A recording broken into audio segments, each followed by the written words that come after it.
Sud Radio, votre coaching emploi. Anna Fernandez. Bonjour, je suis professionnelle et fondatrice d'Énergie Coaching. Alors, pour notre rendez-vous estival coaching emploi de l'été, valoriser son expérience. Comment valoriser son expérience? Ça, c'est un bon sujet de cogite estival quand on a un petit peu le temps. Qu'est-ce que je vaux?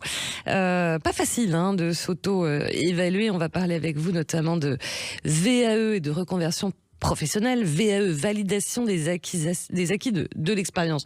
Pour ceux qui ne connaissent pas, même si on connaît énormément, enfin voilà, c'est un sigle, on connaît sans connaître en fait. Voilà. Alors, la VAE est un dispositif qui vous permet de remplir un dossier, de le soutenir sous forme de rapport devant un jury, de valoriser toutes vos années pour acquérir un niveau de diplôme. Donc, imaginons, vous n'avez pas le bac, mais vous avez l'expérience professionnelle.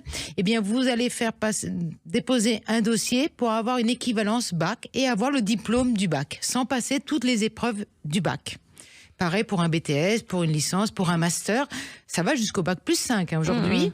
Donc, ça permet d'être accompagné par un centre de formation qui donne ce diplôme, le bac, la licence, le BTS ou un master, et de pouvoir valoriser devant des professionnels vos acquis, donc le développement de compétences techniques, de savoir-faire et de savoir-être.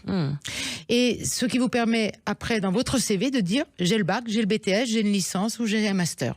Il y a beaucoup de Français qui le font. Alors ça se développe de plus en plus, et aussi bien pour des diplômes techniques, scientifiques, littéraires, commerciaux, financiers, toutes les filières des métiers sont accessibles par VAE.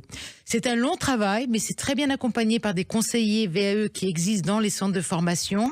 C'est un travail d'introspection. On doit bien expliquer parce que les personnes en face sont des professionnels, mais il faut savoir valoriser votre expérience. Et forcément, motivation première, c'est démarche de réorientation, de reconversion professionnelle. Oui, ou simplement d'évolution hiérarchique.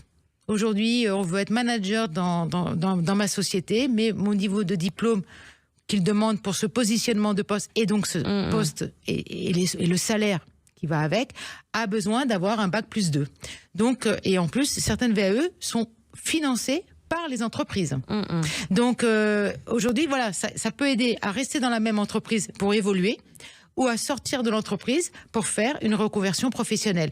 Et parfois dans des métiers concomitants ou totalement identiques. L'auto-bilan des compétences.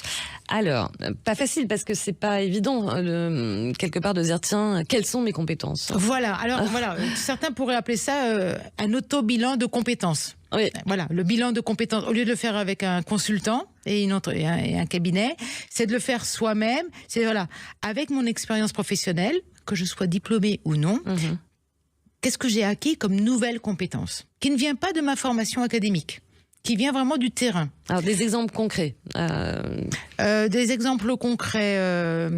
Alors, l'atout des langues, voilà. Ouais. J'ai un niveau scolaire de mon anglais à l'origine, mais j'ai été toujours confrontée à des postes où j'ai dû me débrouiller en anglais, et aujourd'hui, j'ai un meilleur niveau. Alors, par exemple, je peux bien sûr passer le TOEIC et d'autres certifications, mais je peux mettre peut-être dans mon CV aujourd'hui niveau anglais courant.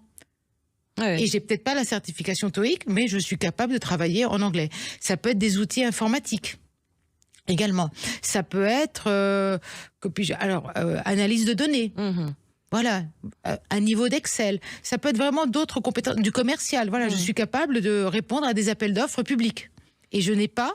Mais pas facile un auto-bilan de compétences. Voilà, faut tirer une ligne en mettant le plus. Oui. Alors, une façon de le faire, c'est que, bien sûr, vous pouvez prendre des grilles de bilan de compétences, vous en trouvez de façon publique sur Internet, et de cocher, est-ce que je sais faire ça et ça? Est-ce que je sais développer telle qualité? Quelles sont mes qualités? Donc, il y a des tests de personnalité, il y a des tests de compétences. Vous pouvez également prendre des offres d'emploi type et de dire, est-ce que moi, à cette offre d'emploi, je répondrai? C'est ça. Est-ce que j'ai cette compétence? Si oui, comment je peux l'étayer? À mon poste X, à mon poste Y, j'ai développé cette compétence, et factuellement, très concrètement, je peux dire que j'ai développé, et avec des résultats très concrets. Donc ça peut vous entraîner, y compris pour des entretiens de recrutement plus tard. Et de dire pourquoi j'ai la crédibilité de mettre sur mon CV cette nouvelle compétence. Et la VAE aussi le permet grâce à ce niveau de diplôme obtenu par VAE. Et alors la VAE aussi montre également un gros travail de ténacité et de confiance. Donc tout le monde sait que ceux qui ont obtenu des diplômes par VAE, ils le voulaient vraiment. Ils ont vraiment un projet derrière et ça vous sort de votre zone de confort. La fameuse zone. C'est un vrai challenge. De confort. Un dernier message peut-être pour les auditeurs tristes qui nous écoutent et qui seraient tentés de se lancer dans la VAE. Qu'est-ce que vous leur diriez ? Le meilleur conseil pour la VAE, par rapport à votre métier d'aujourd'hui, peut-être, ou à votre filière, ou à la continuité de vos études, parce que vous avez arrêté les études il y a quelques années et vous voulez continuer, allez voir les écoles, les universités de vos propres filières ou secteurs d'activité pour aller rencontrer des conseillères VAE qui sont toujours de très bons conseils à l'écoute de votre parcours, de vous diriger vers le bon diplôme à préparer. Bien noté. Merci beaucoup Anna Fernandez. Merci Laurence. Le coaching emploi de l'été, bien sûr, à réécouter en podcast sur sudradio.fr et on se retrouve le week-end prochain. Merci.